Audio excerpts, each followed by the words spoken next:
Of our friends from Rochester who came up this morning. Yeah.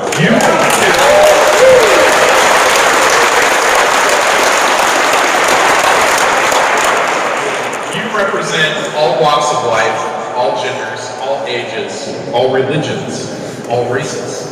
What we share in common together is our desire to protect and defend the Constitution, the Second Amendment, against all enemies, foreign and domestic. And we're here because here in Minnesota, peaceable gun owners are under attack that we haven't seen since the heyday of gun control in the 1990s. We're here because we know that our right to keep and bear arms is not about hunting. It is not about target shooting. It is about our inalienable right to self-defense, our right to defend ourselves, our loved ones, and our families against criminals and a tyrannical government. We're here because with an anti-gun DFL trifecta in control of this state, they think people like you and I, and those who think like we do, are the problem. Rather than focusing on the root causes of violence, or a criminal justice system that under-sentences violent criminals who use firearms in crimes, or county attorneys like Mary Moriarty, who would rather prosecute the police than a violent criminal, they want to focus on us. Last year, the legislature passed universal background checks, forcing you to go through a dealer to sell or transfer a firearm to someone else. But look, they were reasonable. You can fill out this government-mandated form in triplicate. You can both keep a copy for a decade. When the police knock on your door 9 years, 364 days later, at 2 o'clock in the morning and demand to see it, without a warrant, because they don't have to get one for this, you have to produce it. If you can't produce it, who goes to jail? You do. When they want to purchase, this type of law is not going to stop criminals. When a criminal wants to purchase a firearm through a dealer in a straw purchase, as we just saw involved in the death of 2 police officers and a paramedic in Burnsville, this law is not going to stop them. When truckloads of guns come into Minneapolis from an illicit source, like the mayor and police chief are claiming, how does this law stop them? Well, you see, I'm sorry, I can't sell you this gun because we have to go do this paperwork and go to the dealer, and that's not what's going to happen. Then there's red flag gun confiscation that went into effect on January 1st. That bill allows for ex parte hearings you don't know about, in order to issue orders to take your guns. We were told in hearings that we were paranoid when we said that they would use this emergency ex parte process more than they would use a process where you got to have a hearing. They said, no, this will only happen from time to time. No, it actually happens 99% of the time. They're getting these ex parte orders. Now last year, because of your efforts, because you refused to give in, because you showed up at hearings, you came to lobby day, you came to the rally, you went to your legislators, that's all that they got done. 2 watered down gun control laws. But now they're back. They have a new bill on mandatory lost and stolen reporting that will make you into a criminal when a thug breaks into your house and steals a firearm. If you don't report it within their arbitrary deadline, you'll go to jail, you, the victim of the crime. Their safe storage bill would require you to keep your firearms locked away and make it nearly impossible to have a firearm available for self-defense, even if you live alone, even if you don't have children in your home. It's such an egregious constitutional violation that if you read Justice Scalia's Heller decision in 2008, he wrote exactly about this issue. The requirement that any lawful firearm in the home be disassembled or bound by a trigger lock makes it impossible for citizens to use firearms for the core lawful purpose of self-defense and is hence unconstitutional. And we told them that last year in the hearing and this year in the hearing. They don't care.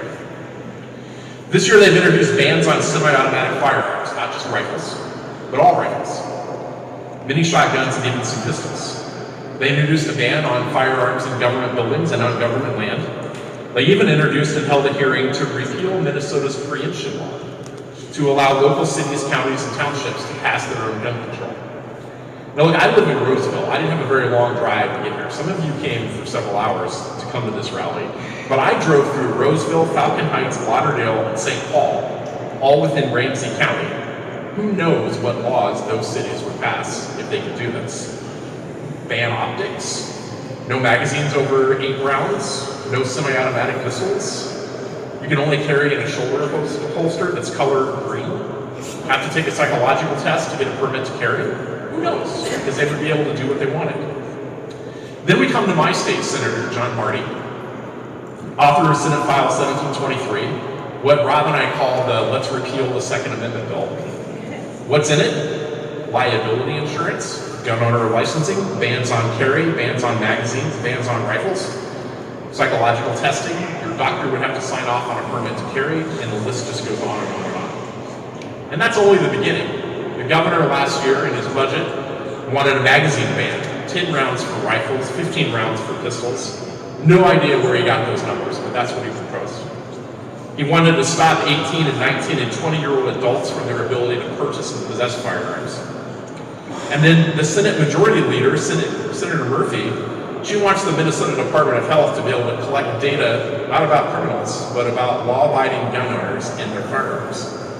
What data? We have no idea. So we're under attack, and the Second Amendment is under attack. It's under attack by people like Senator Nicole Mitchell, who argued last year about the constitutionality of gun control on the Senate floor, touting her credentials as a constitutional scholar and lawyer. Yeah. And then Monday, at 4:45 in the morning, she broke into her stepmother's house in Detroit Lakes by crawling through a basement window, dressed in all black, carrying a black bag and a shrouded flashlight. Buying that story? Welfare check? And Senator Mitchell is a co-author on the Senate version of the safe storage bill. Well, of course she wants you to lock up your guns so you can't use them for self-defense. It's an occupational hazard. That's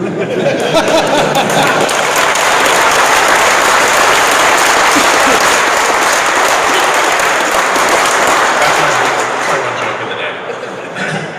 But you're fighting back.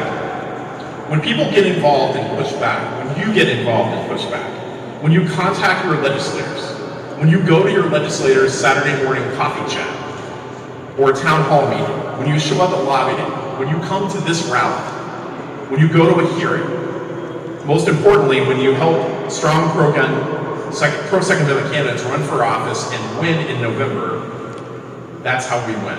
That is how we continue to push back and stop this. Yeah.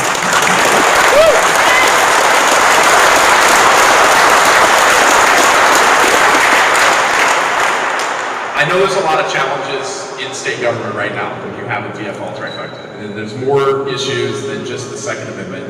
And we could definitely talk all day about the challenges in the state. But the only reason that this agenda got stopped last year, and they only got those 2 bills, is because of the work that all of you did and our allies in the legislature that have pushed back against this agenda. Now, as Americans, we've been in tough spots before. In December 1776, the Continental Army, fighting in the Revolutionary War, arrived on the New Jersey bank of the Delaware River. They were tired, they were hungry, and they were on the run from the British. For 5 days, Washington moved that army, using small boats, into Pennsylvania. They took up camp in a small town called Valley Forge. Washington needed America. He had to find a way to hold the army together long enough to win victory and reverse the course of the war. His morale, the morale of the troops, was at an all-time low. Congress had run out of Philadelphia because of the advance of the British, and Washington's 5,000 men, most of them, their enlistments would end at the end of the year. He turned to his friend Thomas Paine, who had then and asked him for help in raising morale. Paine wrote one of the most famous pieces of writing in our history, The American Crisis. Washington liked it so much, he pulled the troops together and read it to them. And you might know these words, but it begins with, "These are the times that try men's souls. The summer soldier and the sunshine patriot will end the crisis, shrink from the service of his country. But he that stands it now deserves the love and thanks of man and woman. Tyranny like hell is not easily conquered. Yet we have this consolation with us, that the harder the conflict, the more glorious the triumph." Later that month, Washington crossed the Delaware on Christmas night. and on the morning of December 26th, kicked the British Army's ass.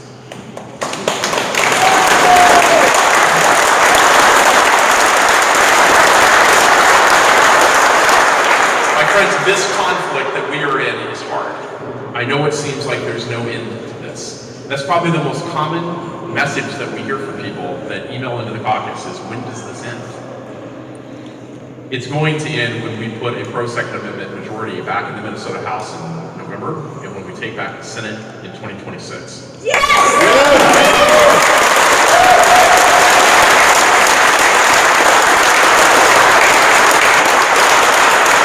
So we have this consolation with us, that the harder the conflict, the more glorious the triumph will be. And it is you, here in this room, and your friends and allies that you will bring to that fight in November. You are the ones that will rally others to the cause. You'll bring the 2.5 million law-abiding gun owners in Minnesota into this fight. Together, we're going to stop this agenda, and we're going to elect a pro-Second Amendment majority in November. With that, I'd like to introduce the woman that's going to make that happen. Yes. The Minority Leader, Representative Lisa Demuth.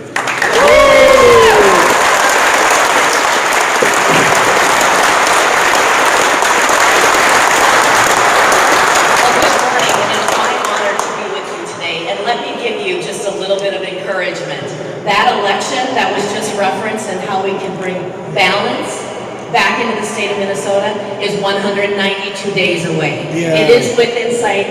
Yes, I have a countdown on my phone, and we are laser focused on bringing back the majority, Republican-held majority, in the Minnesota House to bring balance back into the state of Minnesota and stop what you have seen happening under a full Democrat trifecta in the state of Minnesota. This is not serving us well, and we are excited to make that change come November.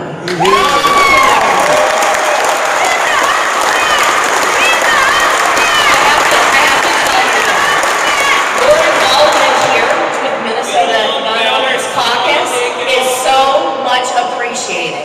The work that you are doing, Bryan and Rob, gathering you together, making sure that you are aware of the bills that are being introduced and then trying to be passed in the state of Minnesota, making sure that you know when those actual hearings in committees are happening, you reaching out to your legislators, whether or not they agree with you, but you reaching out to every legislator, House members, Senate, letting them know how important these issues are to you. That doesn't go in vain. Thank you for doing that.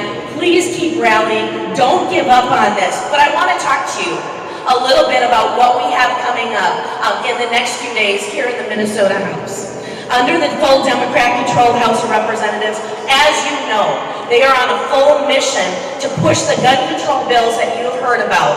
All that does is make it harder for Minnesotans to use their Second Amendment rights. And I want to repeat that. Those are our Second Amendment rights.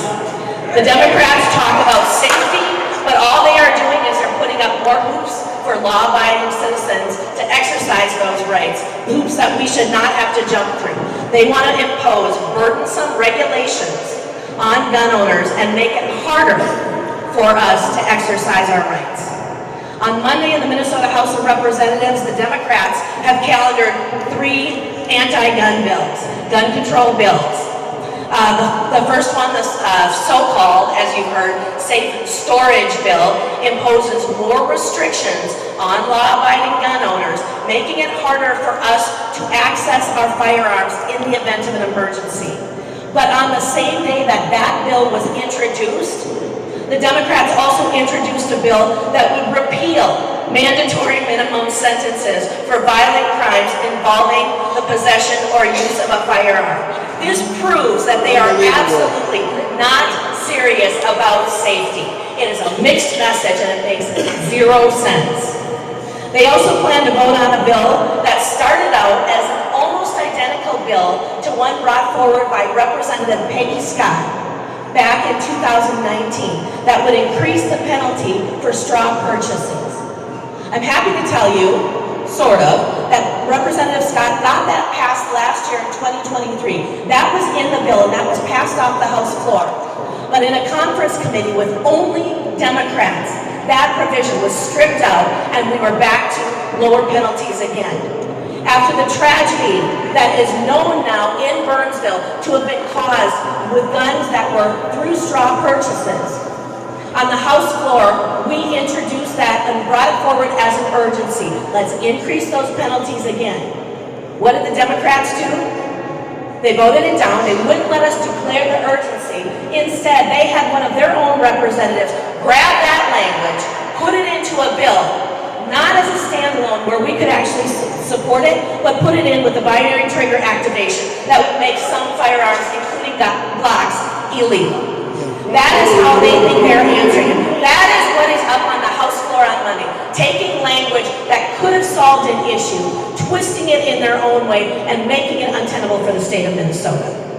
Then the third gun bill that we have up on Monday will require gun owners to report the loss or theft of the firearm to local law enforcement within 48 hours or reasonably, when we should reasonably know that we have been the victims of a crime when our firearms have been stolen.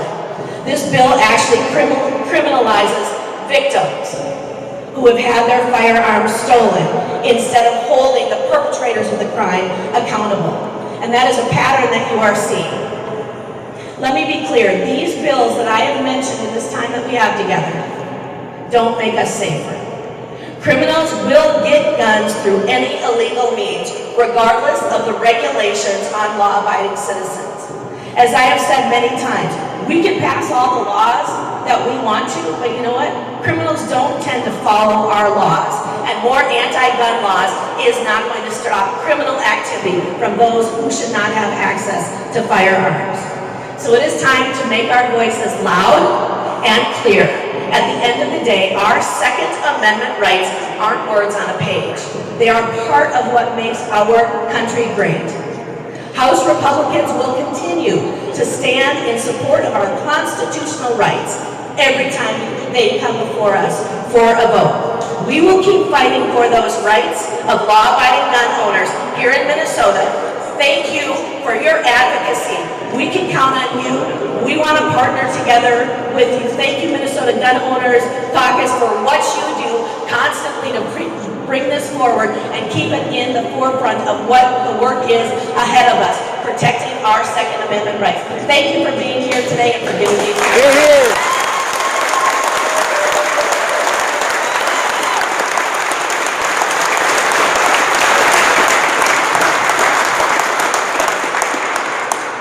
Next up, we have a man who needs little introduction. You can spot him from a mile away, usually in something very brightly colored.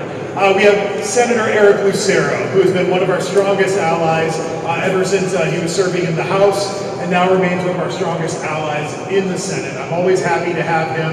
He's never afraid to say it like it is and to put your rights at the forefront of the fight here down at the Capitol. Thank you, Senator Lucero.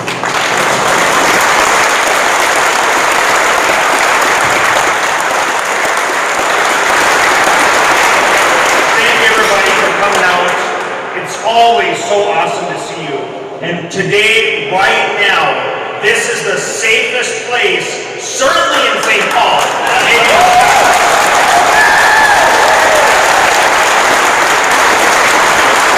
I have the privilege of serving now. I'm in my 10th year. And it is always an honor to be surrounded by Minnesotans who are law-abiding and want nothing more than to stand for the truth, to stand for our God-given rights, our constitutional liberties, which includes our Second Amendment.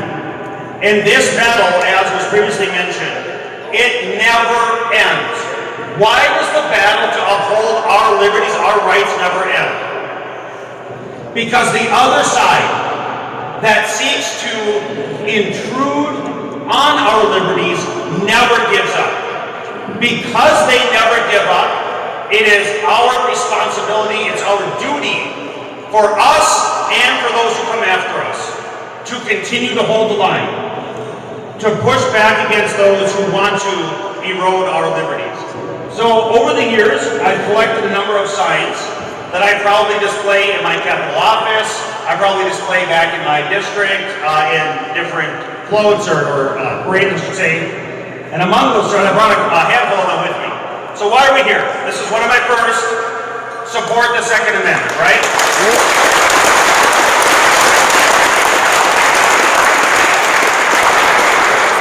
But as I mentioned, this one I just got yesterday, as a matter of fact. Truth is under attack. And as the sign says, truth has no agenda. Truth has no agenda. All truth needs is somebody to stand up for it. And that's what we're doing. Unfortunately, the other side, they rely on convoluting facts, outright half-truths or lies.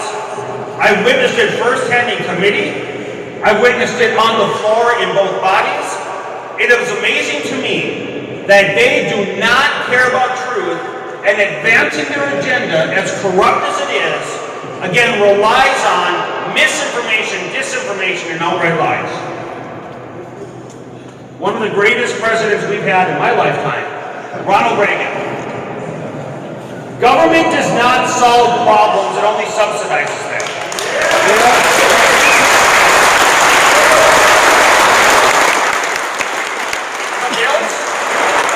As Leader Demuth referenced, are a handful of those that government is the clearest example. The government is not going to solve the problem. They are there to advance a corrupt agenda to usurp individual liberty. Here's another of my favorite. Guns save lives.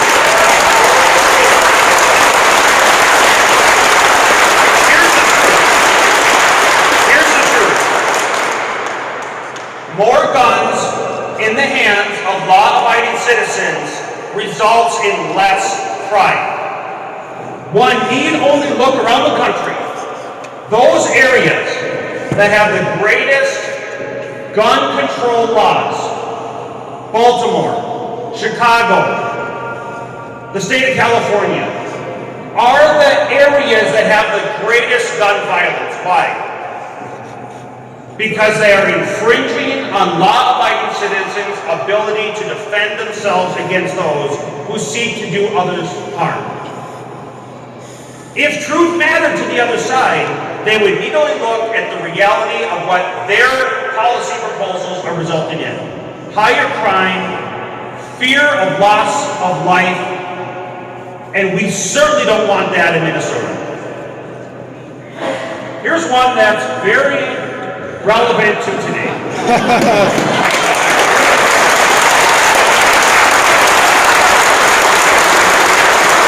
What a novel concept to make crime illegal again. We have a governor who turns the other direction. There's a district attorney in Hennepin County. She has no interest in making crime illegal again. You know what their focus is? Whether it be the governor, whether it be the district attorney in Hennepin County and other district attorneys, whether it be the majority leader and the majority in the House, whether it be the majority in the Senate, they're not seeking to make crime illegal again, but to turn law-abiding citizens into criminals, and we will not allow that.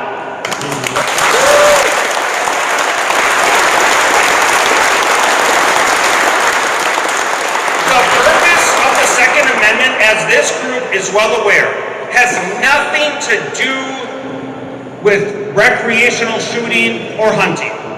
It has everything to do with a free people protecting themselves against a tyrannical government. Yes. Now that tyrannical government can come in any number of forms, up to and including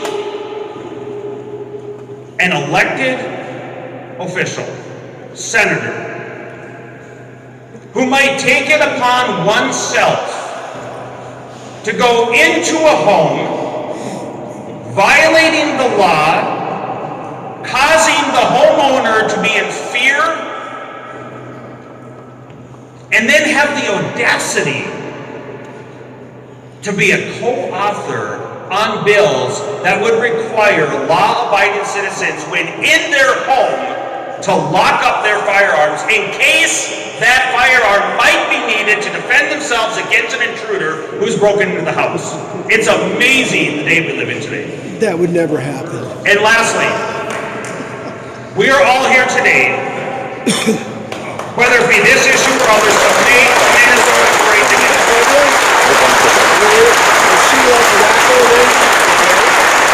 Friends, patriots, thank you for coming down here. And for those who have not been able to come down here today, that are equally standing with us, we thank all of them as well. All of the Minnesotans who simply want the government to leave them alone, to allow a free people to be empowered with decisions, to self-determine the outcome of their life in pursuit of happiness, and that does not involve government and more control on, again, a free people. Thank you so much, everybody.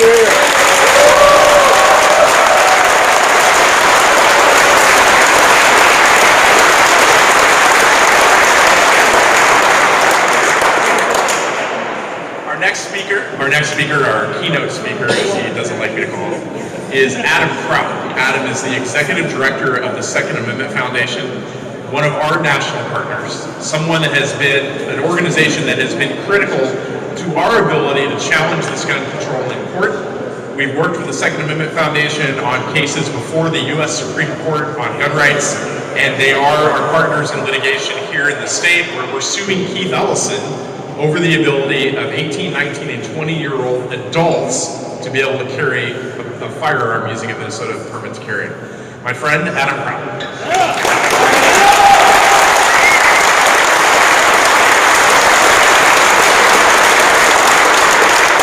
guess it's good afternoon, everybody. I'm not quite sure what time it is. I think it's noon. So thank you, Bryan. It's an honor to be here speaking to all of you this afternoon.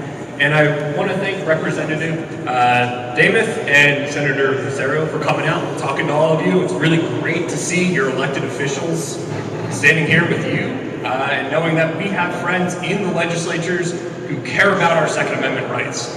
And also, I want to take a moment. I saw Representative Perryman over here. She's quite the hype woman, isn't she? Can we all just give it up for her?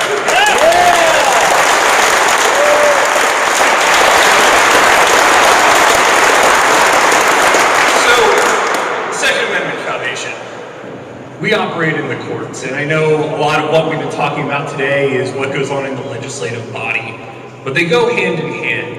And I gotta say, this is not the first time I've heard of certain legislatures sponsoring anti-gun bills and then committing crimes with firearms or breaking into people's houses. So I don't think it's a problem limited to Minnesota, but odd. Anyway, as Bryan mentioned, I'm Adam Kraut, the executive director of the Second Amendment Foundation. For 50 years, we've been laying the foundation for our Second Amendment rights and freedoms in courtrooms across the nation. And as long as those people who wish to take those rights away exist, we'll be there to do what we do best, sue them. I want everybody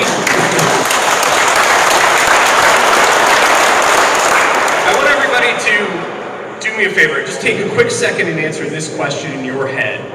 What does the Second Amendment mean to me? I know it sounds a bit elementary, right? We're all adults, but if this question were required to be answered, America might just be a better place. So take a moment and think about it.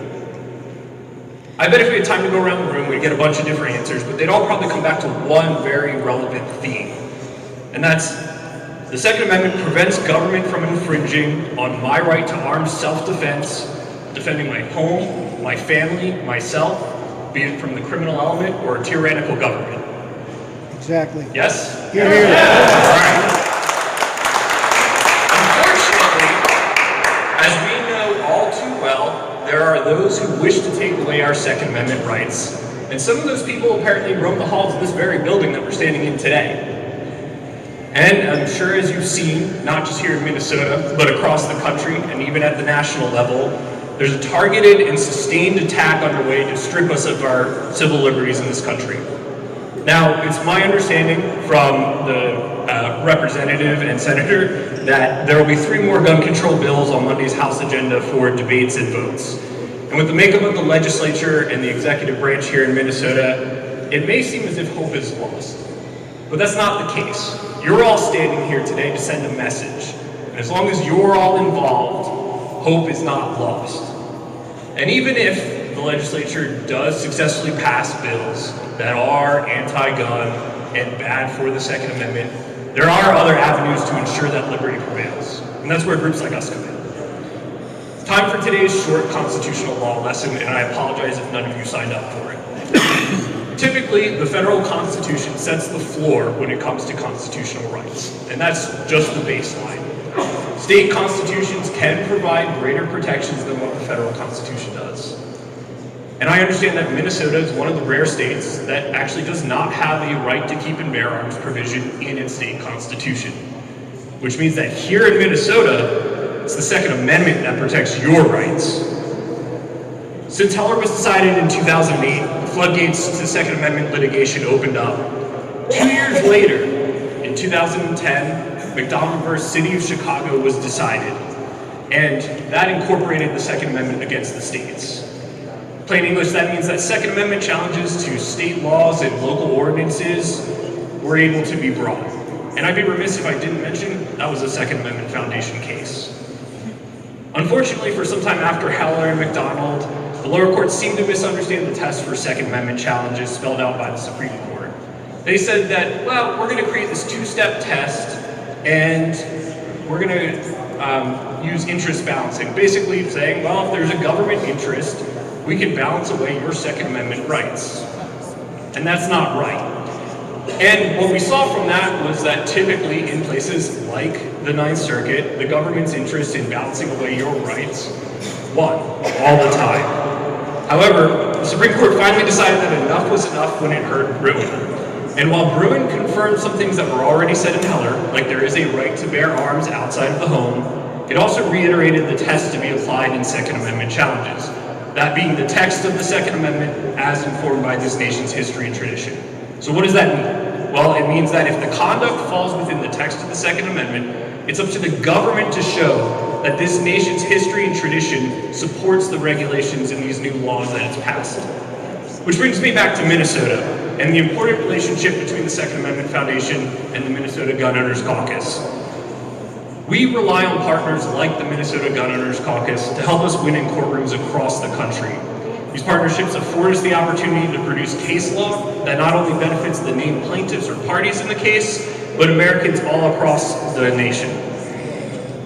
As Bryan mentioned, we have a case together known as Worth v. Harrington, and that was a challenge to this state's bar on young adults that is between 18 and 20 from obtaining carry permits and carrying firearms in public.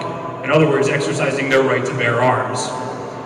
Now, I'm not going to get too detailed about this, but there was a lot of debate about whether 18 or 20-year-olds were considered part of the people in the briefing and argument that went on in this case. Right. Now, I believe we also heard some earlier about this nation's founding, and if you'll remember, the militia was made up of a lot of the court found that 18 to 20-year-olds were in fact part of the people, and the Second Amendment does protect their right to bear arms outside of the home. We together prevailed in this challenge at the district court a little over a year ago. Right now, that case is currently on appeal in the 8th Circuit. Oral argument was held, I believe, back in February. But the language from that district court opinion has been used in many of our briefs and been cited to in other opinions, showing that 18 to 20-year-olds do in fact have Second Amendment rights. So the work we've done here in Minnesota with you folks has had national implications. Lastly,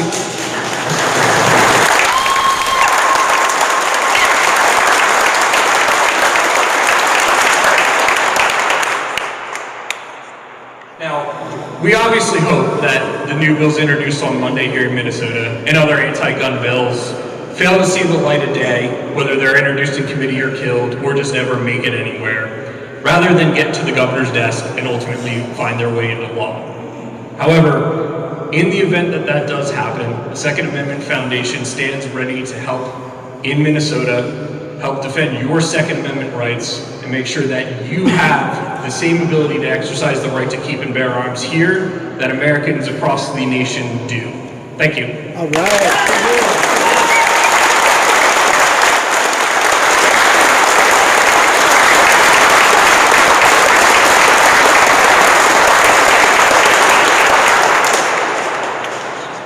All right, thank you, Adam. So where's the NRA? It's a lot of fun kicking Keith Ellison's button cord. I hope we get to keep doing that.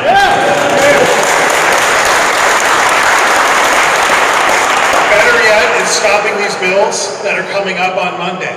I hope everybody of you, as you leave here today, goes over to our action center at gunowners.mn, contacts your state rep, and says, vote down these bills. They're unconstitutional, they're unneeded, criminalizing people for failing to prescribe to store their firearms in a government-prescribed way, criminalizing victims of crimes for failing to report that crime has happened within an arbitrary timeline, and criminalizing people who have the audacity to own a Glock firearm is just utterly ridiculous, and it needs to stop.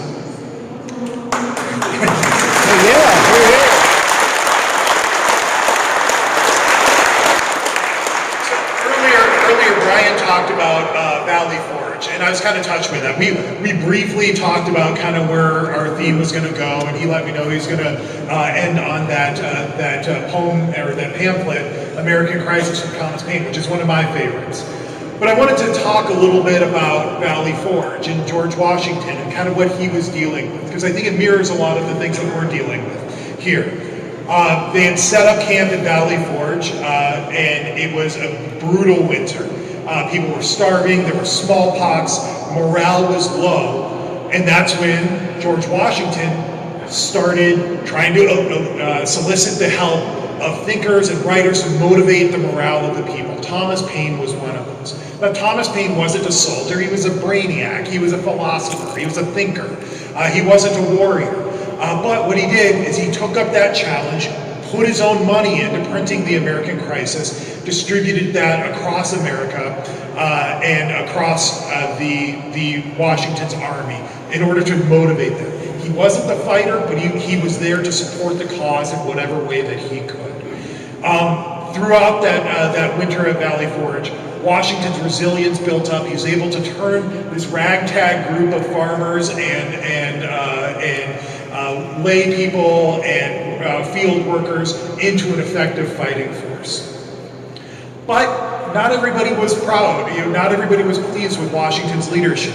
There's a man by the name of Thomas Conway who led the Conway Cabal, where they thought, hey, there's another general who could probably do a better job.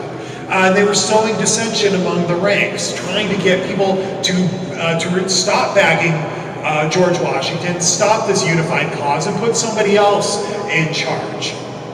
Now, one of the people who was a part of the Conway Cabal was General Lee, Charles Lee. And Charles Lee thought that he should have George Washington's job. But he was a subordinate general and was still acting under his leadership. But Charles Lee would never stop chirping, saying, I can do a better job than those people over there who are in the fight. But there's the thing about Charles Lee. Once the winter thawed at Valley Forge, they moved on to the Battle of Monmouth. First real major engagement after Valley Forge. And Charles Lee shit the bed at the Battle of Monmouth, and he retreated. So for all that talk of how great he was, and all that blustering of how he could do better, and what he would do if he was general, when push came to shove, when it came time to get in the trenches and fight, he tucked tail and ran. Because you know what? Fighting is hard. Getting down in the dirt is difficult. Taking those opportunities where they are to get those little victories is difficult. And you know what? You don't always win. Washington didn't win at the Battle of Monmouth. But it's not the only battle. There's lots of battles. And what matters at the most is that you win the war. We're talking about a war on multiple fronts. As we fight at the legislature, we can do what we can. We did it last year, watering down bills, lessening their impact, making sure that good, peaceable gun owners do not get caught up in this tyrannical push to restrict your rights, minimizing the impact. It's by no way supporting the bills. What we are looking for is how can we stop the bleeding as much as possible in the face of unsurmountable odds? Where can we draw a stalemate and take a stalemate from the jaws of defeat? And that's what we do. But it's not the only battle. You just heard Adam talking about the battles at the courts. We keep winning there. That's a good thing. So all is not lost, friends.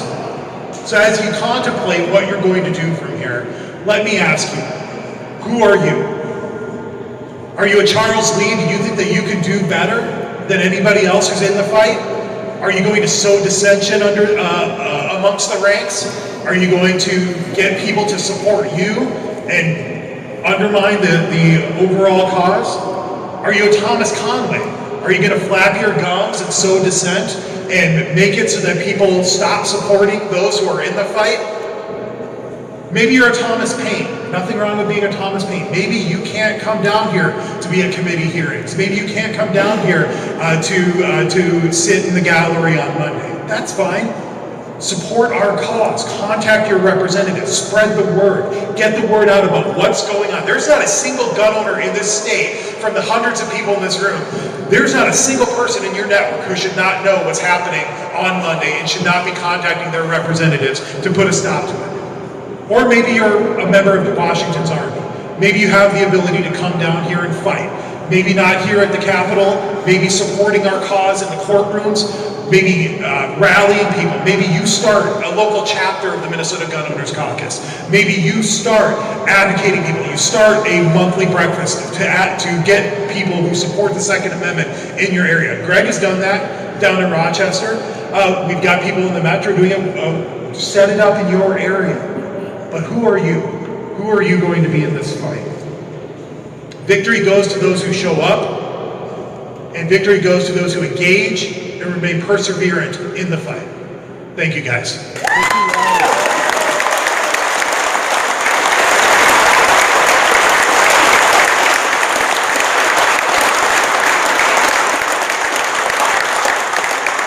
Just real quick, we're going to tear down. There's going to be another event that's starting up here. Mary Ann will be putting that on, so you're welcome to stay. We'll hang around here, but we'll take our stuff down. But thank you guys very much for being here. We appreciate you. Get to work. Thank you.